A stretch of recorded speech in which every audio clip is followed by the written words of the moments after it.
this little rascal in the kitchen again. What are you doing here?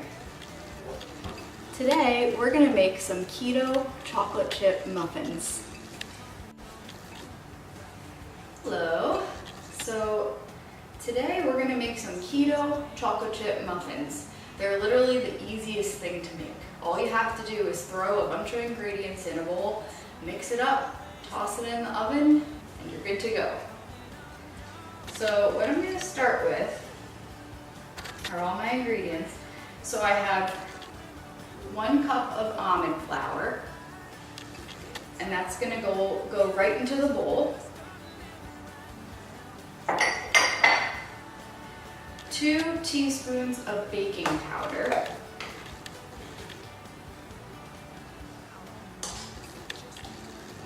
So you're just gonna toss this right in, 2 teaspoons. And it doesn't matter, dry or wet, you just mix them all together, it's that easy. Then I have a 1/4 cup of salted melted butter. I'm gonna toss that right in. 2 tablespoons of almond milk.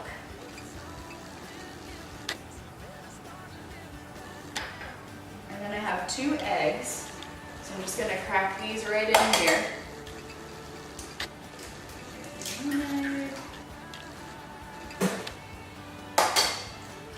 2 eggs. And now I have a 1/4 cup of erythritol. So sometimes if you don't have erythritol, you can use stevia, but it has a weirder flavor. I like the flavor of erythritol better. So I'm gonna toss that in. And then I have some liquid stevia here. I'm gonna do 20 drops of that. I just do a rough estimate. You can always add more depending on if you like it sweeter or not. Again, the stevia tends to have a strong flavor as well, so you kind of just do it to your taste. And now I'm gonna mix that all together. I'm just gonna whisk it all up. Super easy.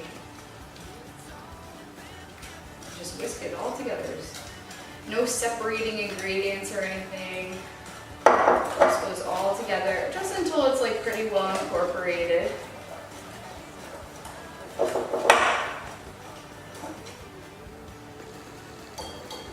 Oh, and then also I like to add some vanilla extract just for some extra flavor.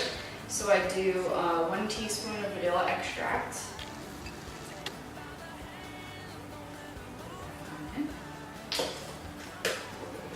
And just mix it all together. Just get it incorporated. Now that's pretty good, it's just pretty well incorporated.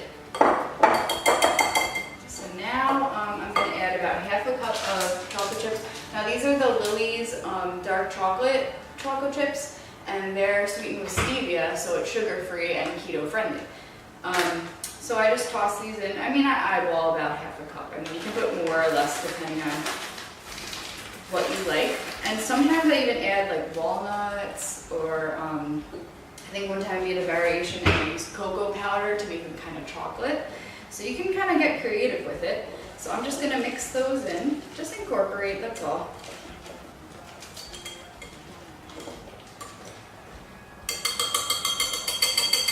All right, so that's mixed together pretty well.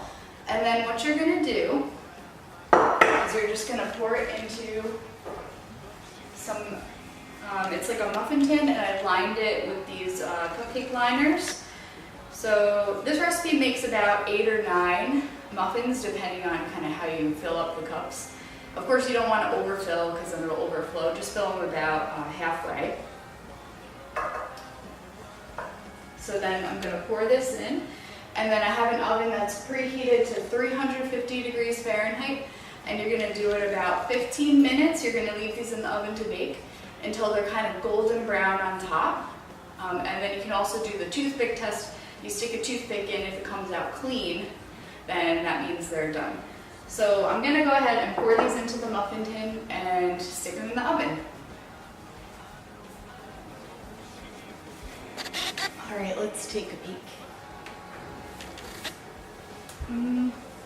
Looking good, but they're not done yet.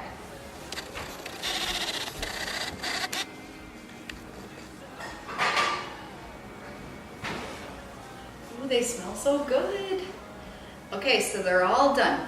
So they're a little bit golden brown on top, as you can see. If you like them a little more brown, you can always leave them in longer, but 20 to 25 minutes is usually pretty good for me. Now you just let them cool and then you can enjoy.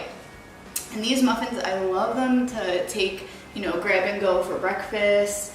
You can even put them in the freezer and then save them for the week. So they're really good and really easy to make. And they're keto friendly and low carb. So enjoy! Girl, I gotta give me